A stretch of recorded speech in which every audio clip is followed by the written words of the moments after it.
Good morning, afternoon, or evening from whenever or wherever you are watching this video from. I am Jack Adamus and welcome to the Bottom 14 now. This is a new show where every week I will be talking everything the bottom 14 in the Premier League, and the traditional top 6 will be banned from this show. I will not be talking about them at all. So this will be weekly episodes where we will be talking about the bottom 14 and topical weekly conversations. Let's get straight into it. Before we get into this week's video, please do like, share and subscribe. Let's start off with West Ham now. West Ham have not started off this season anything like I thought they would have. I even had them down as dark horses this season to finish in the European spots, but they haven't started anything like I thought they would. Currently, after 5 games, they are sitting on 4 points. And a 3-0 loss to Chelsea on the weekend. They looked poor in that game. They could have easily been losing by more than that after the first 20 minutes as well in that game. They don't look like playing anything like we thought they would this season, and they are averaging only 3 shots on target per game. So not only are they missing that killer instinct, but they aren't playing very well in their all-round play either. Now, it is only early on in the season, so let's not jump the gun and let's give the team a bit more time to gel together. Or is this just a case of be careful what you wish for? Now, I know it's only early on in the season, but my question for West Ham fans is, have you seen any major changes in your performances than that under David Moyes? Moving on to Aston Villa now. Aston Villa have continued on this season as they finished last season. They've won 4 of their 5 games so far this season, and they also have a win in the Champions League so far this campaign. Now, I really do enjoy watching Aston Villa as they play some great football. The one and only thing I can say about Aston Villa is they do concede a lot of goals. They conceded 61 goals last campaign, and they've already conceded 7 goals this season, 5 of those being at home. Next Wednesday is going to be a very hard test for Villa as they host Aston. Next Wednesday is going to be a very big test for Villa as they host Bayern Munich in the Champions League. I know Villa Park will be rocking on that day, but it will be the third, of 3 games they play in a week. My question for Aston Villa fans is a 2-part question. The first part is, where do you think you will finish this season? And the second part of that question is, where is the cutoff for a suitable finish for you guys this season? Moving on, we have Wolves now. Wolves have had a very rough start to the season, but the fixture list hasn't been kind to them at all. All 5 of the teams they've played so far this season are currently sitting in the top 8. Not only on current form, that goes to last season as well, where they have played 4 of the teams that finish in the top 7 from the 23-24 season. Even this weekend, they play Liverpool, which means 5 of their 6 games so far would have been played against teams that finished in the top 7 last year, and they would have also played 50% of their games so far this season against last season's top 4. I do feel a bit sorry for Wolves though, as for the last season and a half, players have been getting snapped up from them, the likes of Max Kilman and Ruben Neves in that time, and no disrespect to the players they've brought in, but they aren't on the same caliber as the players I've just mentioned. They have conceded 14 goals so far this season, so definitely the defence is definitely something that they need to work on. They have only scored 5 goals in reply as well, so they are currently sitting on a -9 goal difference. My question for Wolves is, who do you blame for this current bad form? Do you blame the board as they have not reinvested back into the club? Next up, let's talk about Fulham now. Fulham have started off this season very well. They've only lost 1 game so far this season. That was an opening day defeat to Manchester United, which they shouldn't have lost either. They could have easily finished that game with a point. They also could have and probably should have beaten West Ham so far this season, who scored a late minute equaliser. Fulham had a very good transfer window and they brought in some smart signings. They did bring in players with Premier League experience, and after losing Paulinho, who was arguably one of the best defensive midfielders in the Premier League for the last 2 seasons, I was worried for them, but they did invest very well their money from that transfer. And they now look like a solid team who will be hard to beat this season. They do have 3 tough fixtures coming up though, so after that, that'll paint a bigger picture of how serious they are this season. My question for Fulham fans is, how do you feel that Arsenal are trying to claim the good form of your club on the fact that you have 4 of their ex-players in your squad this season? Newcastle have also started off the season well, and before the season started, the goal would have been to get European positions for them this season.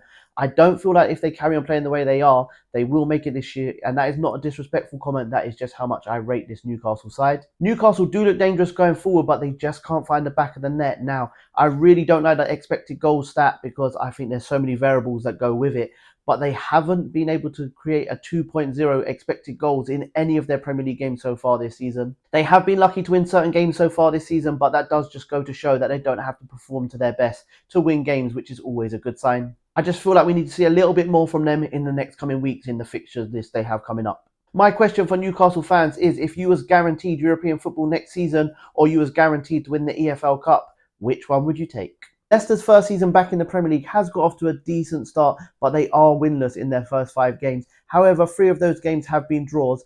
Each of their 5 games has seen both teams score in all those 5 games. They will be in a relegation battle this year, but they are showing signs that they can survive if they just start turning some of those draws into wins. They have brought in Premier League experience throughout the club now. After Maresca left to go Chelsea, they've given Steve Cooper another roll of the dice, as he did keep Nottingham Forest, their local rivals, in the Premier League after their first season. He'll be definitely looking to do the same thing this year for Leicester. Fatu is looking like a very good player for them this season, arguably being their best player so far. My question for Leicester fans is, what are you worried about the most, and do you have a good enough defence to keep you in the league? Next we have Everton. Now Everton sit 19th currently in the Premier League, only above Wolves on alphabetical order. After losing their first 2 games of the season without scoring a goal, they've now thrown away leads in their last 3 matches. Last season they was deducted points through financial fair play, and in hindsight I think that helped them last season, as it gave them the motivation to right the wrongs, and they did look more motivated last season to this. Everton have only been relegated twice in the club's history now. Will this be 3rd time unlucky for them this season? I definitely believe Everton will be in a relegation scrap this season, but they do need to be better defensively, and they've got Branthwaite ready to go. I know he played 90 minutes for the under-21s this weekend, and if they could get Calvert-Lewin scoring more goals and the supporting cast like Harrison and McNeil adding in their fair share, they could easily climb the table. My question for Everton fans is, are you happy with the Friedkin Group agreeing to buy the club? Bournemouth are currently in their 3rd consecutive season in the Premier League and are steadily moving up the table. They finished 15th in their first season and 12th in their second season. And before this season would have started, they would have been hoping for a top half finish this year. Iraola is doing a good job at Bournemouth and has been in the dugout for 50 times now for Bournemouth with a respected 36% win ratio. He's clearly got a long-term plan at Bournemouth, and I reckon he has achieved his goals he's set so far for them. Evan Nilsson has come in for them, and he does look like a very good player. He just hasn't found the back of the net, but I believe he is one of those players that once he pops, he won't stop, and he'll continue to score once he gets his first. One weird bit of business for the Cherries, though, is the fact that they loaned in Kepa from Chelsea and loaned out Neto, as I didn't see Neto as a problem, and I definitely don't see Kepa as a significant upgrade. And that leads on to my question for Bournemouth fans. Are you happy with the recruitment you had in the summer?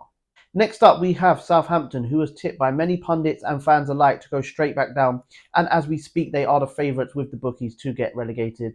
Before a ball was kicked, I actually predicted Southampton to do the best out of the 3 newly promoted sides, because I liked the attacking football they played last year in the Championship, but that jump in class from the Championship to the Premiership is proving a bit too much for them so far. Russell Martin has refused to change his style of play. Now, I admire that because he has a philosophy and he is sticking with it, although I feel like that may be their downfall this season. They do have a young squad. An 18-year-old Tyler Diblin looks like he's taken to the Premier League like a fish to water. He looks like a very good player. He's not scared to take risks and take a player on. My question for Southampton fans is, would you swap the attacking, attractive football you play for Route 1 boring football if it meant you was guaranteed to stay up this season? Next up, we have Ipswich, who have the least amount of players with previous Premier League experience, but they do have a highly rated manager in the dugout after Kieran McKenna gained them back-to-back promotions to get them to the Premier League. They were dealt a harsh start to the season, having to play Liverpool and Man City, but since then they have gone on to draw 3 games, and they have had some tricky games in that time as well. To go away to relegation rivals Southampton and get a point is a good point to gain, and to also go away to informed Brighton and get a point at the MX is a very good point as well. In their last few games, they have shown that they aren't just here for the ride, and they're not here just to make up the numbers. And if they do go down, they are not going down without a fight this season. My question for Ipswich fans is, which game do you think it will be where you secure your first win of the season? Brentford have started off this season exactly how they should have on paper. They've won their 2 home games this season so far in teams they should have beat in Crystal Palace and Southampton, and they've lost their 3 away games against teams that they should lose to on paper in City, Liverpool and Tottenham. Brentford are a team I can see being in trouble this season. I can see them finishing between 14th and 17th this season. I don't think they'll be missing Tony as much as people made out they will be, as they're scoring goals without him. Mbuemo's got 4 goals already in his 5 games this season. Brentford are going into their 4th top flight season, where they finished 13th, 9th, and last season they finished 16th. Where will they finish this season? Only time will tell. I believe they will, like I said already, finish in between that 14th and 17th mark. That's why my question for Brentford fans is, do you feel like the club is going backwards? Crystal Palace are the last of 6 teams without a win so far this season in their first 5 games, which makes history, as it's the first time in an English top flight season that 6 teams are without a win in their first 5 matches. Palace did lose their first 2 games of the season, but since then have drawn 3 games in a row, and they've had some very tough ties in that time as well. They played Chelsea at Stamford Bridge and they drew with Manchester United on the weekend. After finishing last season so strong, the fan group there would have been hoping to build on that this season. However, they did bring in some good replacements in the transfer window. They did lose Anderson and Elise, but they brought in Lacroix, who looks the part so far, and they've also brought in Nketiah and Ismail Assar. They also brought in the likes of Kamada on a free transfer from Lazio, who looks like a very good They also brought in the likes of Kamada from Lazio on a free transfer, who looks like a very good recruitment. They also have Trevor Chalobah on loan from Chelsea, who's coming back from injury. I do believe it's only a matter of time before they kick on and start getting some wins under their belt. My question for Palace fans is, where do you see the biggest weakness in your side and why? Brighton have started off the season very well, and they're only one of 2 sides in the bottom 14 that are still unbeaten this season in their first 5 games. And with the 3rd youngest squad in the league and the youngest manager in the league, Herzler, who's only 31 years of age, the next manager being 7 years older than him. I personally questioned the manager choice after De Zerbi left, as I thought the job might be a bit too big for him, but he has definitely proven me wrong after the first 5 games. I even questioned their business in the transfer window, as they are normally low spenders, but this season they spent more than 200 million euros on players, but so far so good for them. My question for Brighton fans is, so far are you exceeding expectations, or did you just see this coming? Nottingham Forest are the second team to still be unbeaten in the bottom 14. They did create the shock of the season so far, as they went to Anfield and beat Liverpool 1-0, which is Arne Slot's first defeat as a Liverpool manager. Forest do look scary going forward, as they have the pace of Elanga and Hudson-Odoi on the wings, and that is followed by Morgan Gibbs-White coming from midfield. They've also brought in some solid defensive recruitments as well, as they brought in Milinkovic from Fiorentina and Alex Moreno on loan from Aston Villa. It was tipped for a relegation scrap this season, but the way they've started off this season, they are looking anything but. And that leads me on to my question for Forest fans, which is, realistically, where do you feel like you can finish this season? Thank you very much if you are still here at the end of my video. I really do appreciate the love and support I've been getting from you guys. Please do continue to like, share, follow, but most importantly, subscribe to the YouTube channel.